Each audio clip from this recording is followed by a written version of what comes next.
Assalamualaikum warahmatullahi wabarakatuh. Jangan lupa like, comment, and subscribe.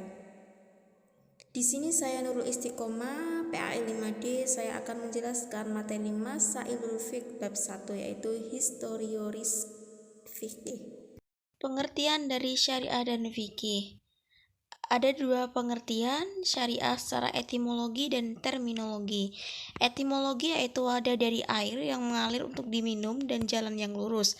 Sedangkan terminologi segala sesuatu yang disyariatkan oleh Allah bagi hambanya dari segi ibadah, akidah, akhlak, muamalah, dan aturan hidup. Tujuan dari syariah yang pertama mengatur hubungan yaitu manusia dengan Tuhannya, hablum minallah dan hablum minan nas, manusia dengan sesama manusia. Yang kedua, mendapatkan kebahagiaan di dunia dan di akhirat. Contoh dari syariah yang itu dalam Quran Surat Al-Baqarah ayat 196 yang artinya, dan sempurnakanlah ibadah haji dan umroh karena Allah. Karena ibadah haji sebagai salah satu rukun Islam yang kelima. Pengertian fikih ada dua pengertian dari etimologi dan terminologi. Etimologi yaitu pemahaman yang mutlak atau mendalam, sedangkan terminologi yaitu pengetahuan tentang hukum-hukum syariat yang bersifat amaliyah atau perilaku manusia yang digali dan dirumuskan dari dalil-dalil yang terperinci. Perbedaan antara syariah dan fikih. Yang pertama, syariah tidak akan pernah salah, fikih mengandung kemungkinan benar dan salah. Yang kedua, syariah lebih umum dan luas, fikih hanya mencakup sisi amaliyah saja. Yang ketiga, syariah bersifat mengikat sesama manusia, sedangkan fikih tidaklah mengikat semua manusia. Dan yang terakhir, syariah bersifat tetap dan tidak berubah, sedangkan fikih dapat berubah. Pembagian dari fikih yang pertama ada fikih ibadah, yang kedua ada fikih muamalah, ada fikih jinayah, dan fikih munakahah. Fikih ibadah terdiri dari sholat, puasa, zakat, haji dari rukun Islam itu. Sedangkan fikih muamalah itu mengenai jual beli, pinjam meminjam, dan sewa menyewa. Sedangkan fikih jinayah itu hukuman atas kriminalitas atau kejahatan, dan fikih munakahah adalah hal pernikahan. Pengertian dari tarikh tasyri'. Pengertian tarikh tasyri' berasal dari dua kata. Yang pertama itu tarikh dan tasri'. Tarikh itu artinya catatan tentang perhitungan tanggal, hari, bulan, dan tahun. Lebih populernya diartikan sebagai sejarah atau riwayat. Sedangkan kata tasyri' adalah peraturan atau ketentuan-ketentuan yang ditetapkan atau diwahyukan oleh Allah kepada Nabi Muhammad SAW untuk manusia yang mencakup tiga bidang. Yang pertama keyakinan, perbuatan, dan akhlak.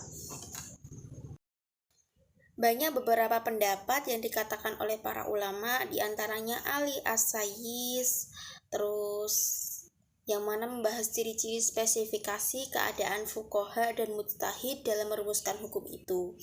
Maka dengan demikian itu, secara sederhana tarikh tasyri' adalah sejarah penetapan hukum Islam yang dimulai dari zaman Nabi sampai sekarang. Pembahasan tarikh tasyri' diantaranya pertama, periodisasi hukum, yang kedua itu faktor-faktor yang mempengaruhi dan ciri-ciri spesifikasinya, yang ketiga itu fuqaha dan mujtahid, dan yang terakhir pemikiran para mujtahid serta sistem pemikiran yang dipakai. Perkembangan fikih dari masa ke masa, yang pertama ada periode risalah yaitu periode Al-Khulafaur Rasyidin, periode awal pertumbuhan fikih, terus periode tahrir, takhrij, dan tarjih dalam madhab fikih. Lalu ada juga periode kemunduran fikih serta periode pengkodifikasian fikih. Sedikit memberikan penjelasan dari periode fikih dari masa ke masa sampai zaman sekarang ini.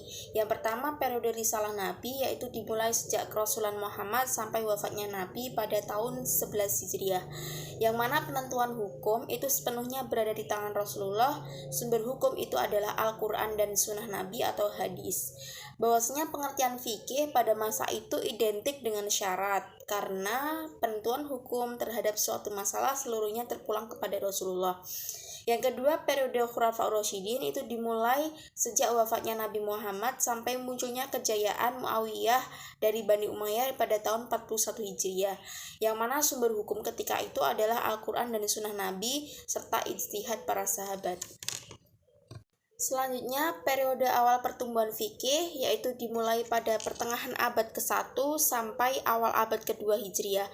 Bahwasanya periode ketiga ini merupakan titik awal pertumbuhan fikih sebagai salah satu disiplin ilmu dalam Islam.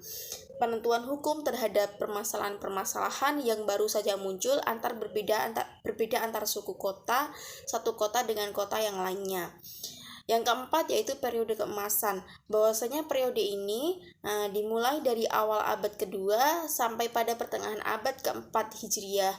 Bahwasanya pada periode ini munculnya semangat ijtihad yang tinggi di kalangan para ulama sehingga pemikiran tentang ilmu agama maupun pengetahuan itu berkembang pesat. Lalu periode yang kelima yaitu periode tahrij, tarjih dalam madhab fikih. Bahwasanya periode ini dimulai dari pertengahan abad keempat sampai pertengahan abad ke-7 Hijriah. Tahrij, dan tarjih itu merupakan upaya yang dilakukan ulama masing-masing madhab dalam mengomentari, dalam memperjelas, dan mengulas pendapat para imam mereka. Jadi semangat ijtihad di kalangan ulama fikih itu melemah karena kebanyakan dari ulama fikih berpegang pada hasil ijtihad yang telah dilakukan oleh imam-imam madhab mereka. Lalu periode yang keenam yaitu periode kemunduran fikih. Bahwasanya kemunduran fikih dimulai pada pertengahan abad ke-7 Hijriah sampai munculnya majalah Al-Ahkam Al-Adliyah atau hukum perdata kerajaan Turki Utsmani. Pada tahun berapa? Pada tahun 1293 Hijriah. Ulama fikih lebih banyak memberikan penjelasan terhadap kandungan kitab fikih yang telah disusun dalam madhab masing-masing. Bahwasanya periode ini sering disebut juga dengan periode taklid secara membabi buta.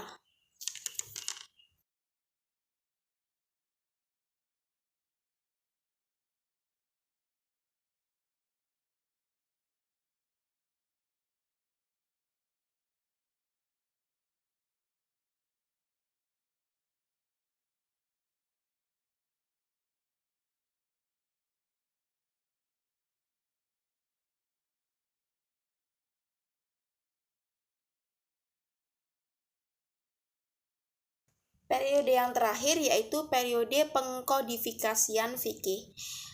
Periode ini dimulai sejak munculnya majalah Al-Ahkam Al-Adliyah sampai sekarang. Bahwasanya munculnya upaya pengkodifikasian berbagai hukum fikih yang tidak terikat sama sekali dengan madhab fikih tertentu. Karena apa? Didasarkan atas kesadarannya ulama fikih bahwa sesuatu yang terdapat dalam suatu madhab belum tentu dapat mengayomi permasalahan yang dihadapi ketika itu. Seperti itu. Maka dapat diambil kesimpulan bahwasanya yang pertama, syariat adalah segala sesuatu yang disyariatkan oleh Allah bagi hambanya dari segi ibadah, akidah, akhlak, muamalah, dan aturan hidup bangsa yang berbeda-beda. Contohnya, tadi Islam mensyariatkan untuk melaksanakan ibadah haji bagi seorang muslim yang mampu, karena haji termasuk salah satu rukun Islam yang harus dilaksanakan umat Islam. Lalu yang kedua, fikih adalah pengetahuan tentang hukum-hukum syariat yang bersifat amaliyah atau perilaku manusia yang digali dan dirumuskan dari dalil-dalil yang terperinci. Contohnya tata cara berwudu, sholat, jual beli, dan lain sebagainya.